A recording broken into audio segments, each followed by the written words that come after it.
welcome to GM Talks. Hans Niemann just qualified for the semifinals in the Speed Chess Championship at chess.com, and he gave an interview at Naroditsky. Very great, interesting interview. You should check it out here on YouTube.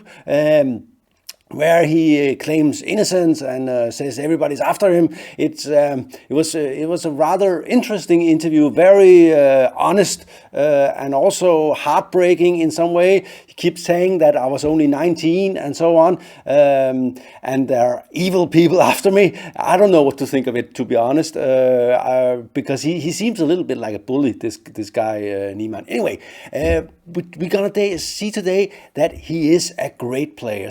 And I'm gonna try to explain why, because all this noise have sort of blurred the picture, and he kept saying I'm a world-class player, and to be honest, he is a world-class player. His problem was, of course, when he tried to explain why he was playing well, it didn't come out right, and the reason is his brain is probably slightly bit different than a guy like Caruana or even Naroditsky, whose great logical sense of chess just flows out naturally, and when they explain things, it becomes clear to everybody. And I think that some of these guys like Firuzha and Niemann, who are very, very sort of on the feel side of chess, they sense things, they have an intuition, and it's not so easy to explain. It's a little bit like if you try to explain how you walk, it will not be easy to explain all the steps, but it's probably easy to walk anyway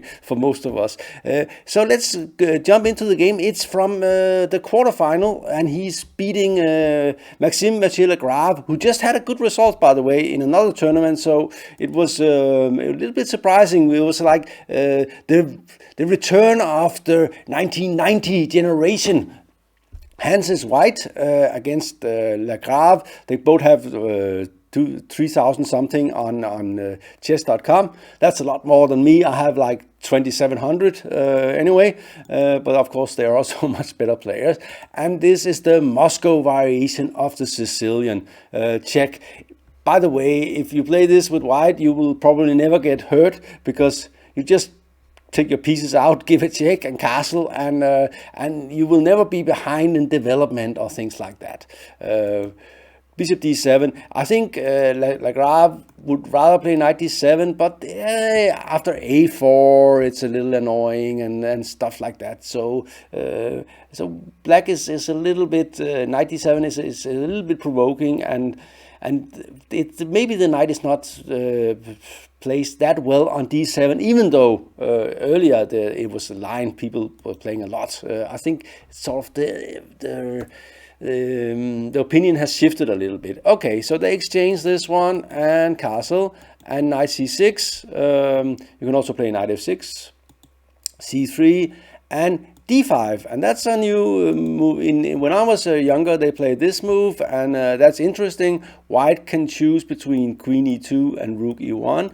I did do a video on this line as an easy way to play with white, so if you're interested, you should watch it. I think it will come at the end of this video, so check it out. Anyway, he didn't play knight f6, he played d5. Interesting move.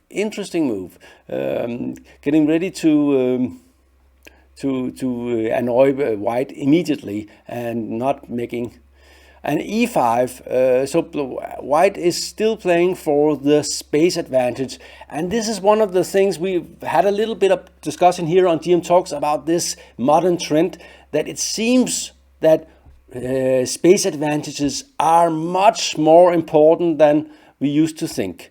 That the best players, they go for this. Even in the old days, people will say, oh man, you don't understand anything about chess because the bishop down here on c1 is a bad bishop. Well, it turns out space matters more than bad bishops, and players nowadays will take these even with the bad bishop. c4 is sort of provoking, trying to force, if white plays d4, you will take, and this hopefully this would be weaker, and black will have nice pieces, put the knight on e7, bishop on c5, something like that. So c4 is provoking, and of course white takes the chance to try and see if he can, for instance, something like this, and if white gets to play d4 here, then the center is really, really solid, and white has a very serious advantage. That's that even in the old days, you would agree that if you can't attack a center like that, then it is very strong. So of course he play e6 and knight a3, keeps attacking here. Knight a5 was the idea the whole time, and now d4. And of course we are still hoping, when we are white here, that he will not take, and we will keep this, because if we have this set up here, we will have an automatic attack more or less on the king side, and will probably be better on both sides of the board. So of course he takes only necessary, absolutely necessary move. Still, we tend to like white a little bit here. This one is not weak. You have decent plans. This bishop, it will find a way to be, and this one is keeping black locked in. By the way, this is a blitz game. It was in a speed chess championship, so it is a fast time control. So they're playing more on instinct. By the way, both players are very instinctive players. Lagrave is always playing on instinct. It's like he calculates very well. But it is a little bit like Tal or Anand or something, where you see that they see a lot of lines, but there are holes everywhere, and it's not always logical, but it's always sort of aggressive and dynamic. And that's so you will see that he's a little bit like a trickster. This Lagrave guy. Knight g6, knight bd4, there's nothing to do there, and I think white has a slight advantage already. This one is putting black in. At some point we will push this pawn here and get more space, maybe even take over some black squares, and the bishop has enough room that it will not be a bad bishop. Rook c8, looking for trouble here. Rook e1, natural move. We have talked a little bit about that as well here on GM Talks. Overprotecting the central points here is a very good idea. And why is it we want to overprotect? Well, if we overprotect e5 with both the knight and the rook, both pieces can move. If we only have the knight can't move, and without losing the pawn. So it frees your pieces. Bishop e7. g3. Notice this move. There is no attack on the white squares, so we are not afraid. Usually, a good rule of thumb is don't move pawns without having to. Just keep the pawns at home. So no unnecessary pawn moves is a very good rule of thumb that you should follow most of the time. But here, g3 is not unnecessary. We need to get h4 in to take even more space. h6, h4. Ready to, and if he castle, you will play h5, and the knight will end up on this not very fortunate square. The thing is, to get it out, you need to play f6, but without the white square, the so-called bad French bishop, it will not be easy to achieve. So blacks decide, okay, I'll wait a little bit and see if you push my knight to f8. The position is rather closed, so I'm not that afraid here. Bishop d2. Just getting ready to take back. I think he will take back with the pawn on d4 if he takes it.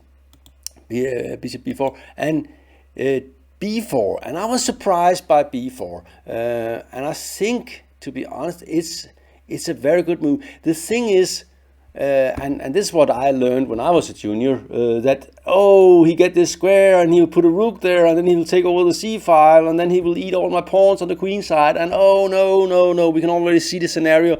The thing is, if you play well with the space advantage, this is not what's going to happen. What's going to happen is you will increase your space advantage if you don't let him take over the c4 square. So b4, c takes d4, and we're already looking at,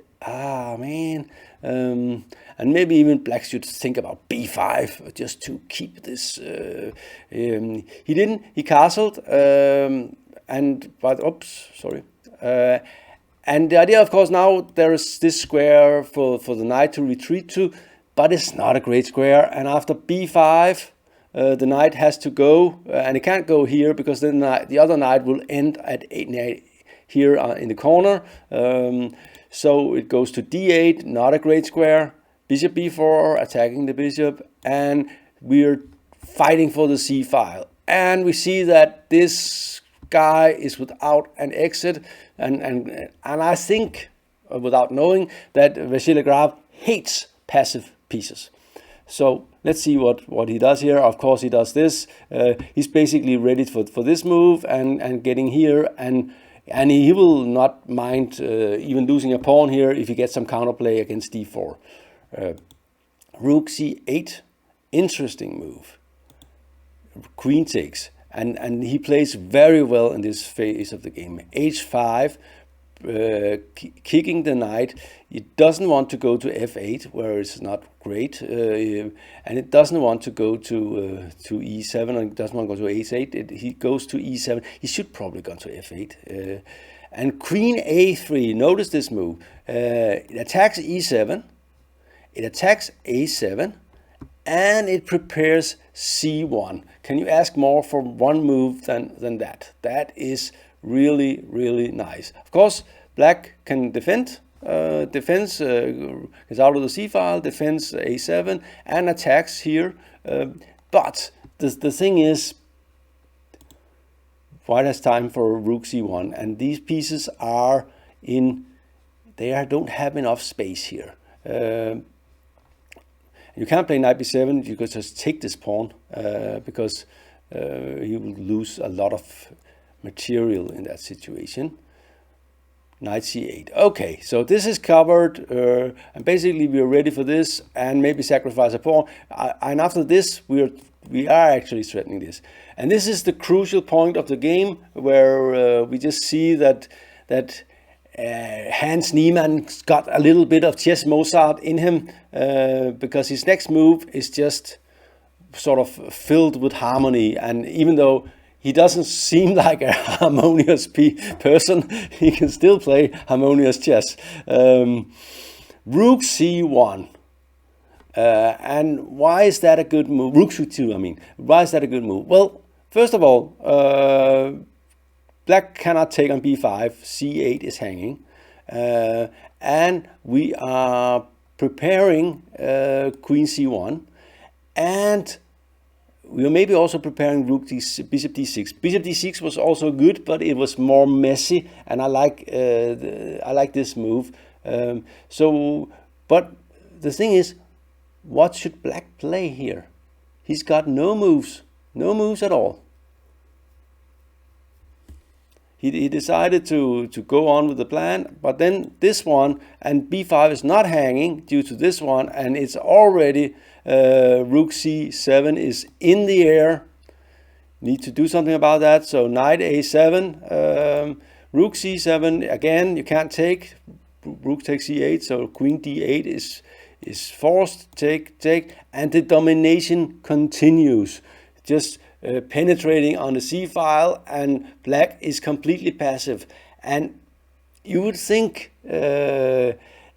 well, he's completely passive, that's kind of nice. But against Vasily Lagrave, to make Lagrave have a position like this is pretty impressive, because Lagrave is not the kind of guy who will just let his pieces go into passive positions. He will fight back. He will do whatever he can, sacrifice material and so on. And Hans Niemann just kept him under bay, and it felt like this. So I've had some problem understanding him, also because he didn't get any invitations, which of course was too bad, because he probably, well, nobody knows, but there's no evidence that he cheated over the board. So and the way we have talked about that as well here on GM Talks, the way Magnus handled it was a disaster, basically. You can't accuse people without evidence, and you can't actually destroy their career. So in this aspect, Hans is absolutely correct. If he was a little less annoying in some of the way we would all cheer for him, I think. But okay, he's coming, and he will be world class, and probably all this will be forgotten one day, hopefully. And just king d2, black has no moves, and yeah, knight d2, and you could also resign. There is no way to get any counterplay. Actually, you can't really move anything. This knight might go somewhere. Maybe you'll play f4, but just take the pawn and just go back, and this knight is lost, and black resigned. And the thing is, maybe it's not a great game, but the way he just kept everything under control with sort of easy maneuvering shows that this guy is for real. He's a very strong player. This is not something you just do against Lagrave. And he beat Wesley So, and I think it was quite convincing. He was leading more or less the whole way. And Wesley So's old weakness, having too little sense of danger, was really tough on him. He ran into a lot of attacks, and this is what happened to Wesley So somehow. That's how he loses. He just underestimate the attack and say, okay, I calculate, I can't see anything. Okay, and where other players might think, oh, this is dangerous. I would think so, but also I'm also a little bit of a scared boy. Anyway, this was GM Talks. Thank you for watching. I hope you enjoyed this.